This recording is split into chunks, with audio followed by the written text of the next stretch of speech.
اور اسی بیچ ایک موج آئی اور اس نے اس کو ڈبا دیا۔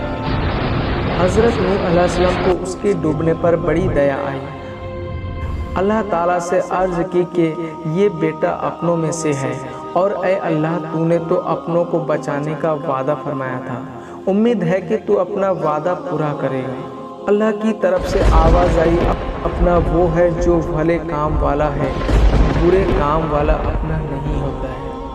پھر 40 دن تک طوفان کا یہ پانی دھرتی کو پانی میں ڈباتا رہا۔ آسمان سے بارشیں بھی ہوئی، زمین سے پانی کے سوتے بھی پھوٹے۔ تمام آبادیوں کے مکان، باغ، مال، جائیداد اور آبادیوں کے تمام لوگ اس طوفان کی بھیٹ چڑھ گئے۔ ہر طرف پانی ہی پانی تھا، اتنا پانی تھا کہ پہاڑ تک اس میں ڈوب گئے۔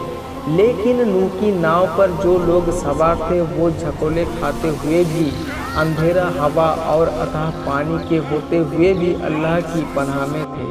اللہ تعالیٰ نے انہیں ڈوبنے سے بچا لیا تھا۔ پھر طوفان کے ختم ہونے کا حکم ہو گیا۔ کہا گیا، اے زمین اپنے پانی کو تھام، اے آسمان اب پانی کا کام نہیں۔ جب ناؤ سے اترنے کا وقت قریب آیا تو حضرت نوح علیہ السلام نے کوے کو فرمایا کہ جلدی پانی کا حال معلوم کر کے اعلان کرے، ایسا نہ ہو کہ کہیں جا کر ٹھہر جائے۔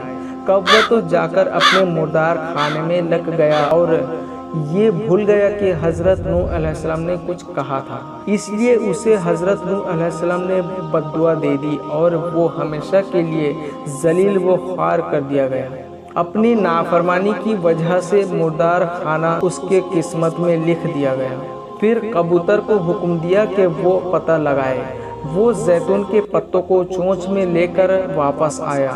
پتوں ہی کی بنیاد پر حضرت نوح علیہ السلام نے یہ اندازہ لگایا کہ پانی اب کافی کھسک گیا ہے اور اب پیڑ کے سر پانی سے ظاہر ہو گیا ہے۔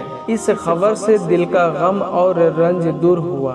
اب تو کبوتر کے ذمے یہ کام کر دیا گیا کہ وہی جائے اور یہ خبر لائے کہ پانی اب کس حد تک گھٹا۔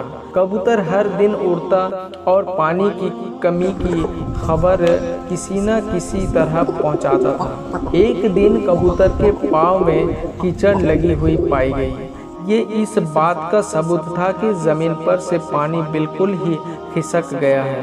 حضرت نوح علیہ السلام کو بے حد خوشی ہوئی۔ انہوں نے کبوتر کے حق میں دعا کی، جا تجھے خدا مخلوق کی نگاہ میں پیارا بنا دے گا، ہر آدمی تجھے چاہے گا۔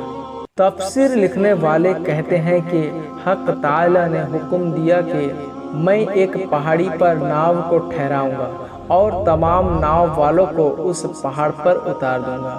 سب پہاڑوں نے اپنی بلندی پر فخر کرتے ہوئے سر بلند کیا، مگر جودی پہاڑ نے چھوٹا پن ہی دکھایا۔ اللہ تعالیٰ نے اس کے اس چھوٹے پن کی وجہ سے اسے عزت بخشی اور نوح کی ناؤ اس پہاڑ پر ٹھہرائی۔ پھر اسی پہاڑ کے نیچے تمام لوگ اترے، وہاں ایک گاؤں آباد کیا۔ طوفان کے عذاب سے پناہ ملی، اس پر بے انتہا خوشی ظاہر کی۔ اس گاؤں کا نام سوق امانن تھا۔ جب یہ گاؤں پوری طرح آباد ہو گئی تو ایک بار پھر ایک ایسی وبا چلی کہ پوری آبادی تباہ ہو گئی۔ صرف حضرت نوح علیہ السلام اور ان کے 3 بیٹے باقی رہ گئے، حام، شام اور یافیز، باقی سب پناہ ہو گئے۔ اللہ تعالیٰ نے وقت بھیجی کہ میں نے تیرے قوم کو کفر اور نافرمانی کی وجہ سے ہلاک کیا، اب جو بچے ہیں ان کو طوفان جیسے عذاب کا شکار نہ بناؤں گا۔ پھر اللہ تعالیٰ نے حضرت نوح علیہ السلام کی نسل میں ایسی برکت رکھی کہ 40 برس کی مدت میں ہزاروں شہر آباد ہو گئے اور گاؤں کی تو کوئی گنتی نہ رہی۔ حضرت نوح علیہ السلام نے ملک شام، فرانس، خراسان، عراق وغیرہ کے علاقہ شام کو دے دیا، پشچم ملک حبشہ وغیرہ حام کو دے دیا۔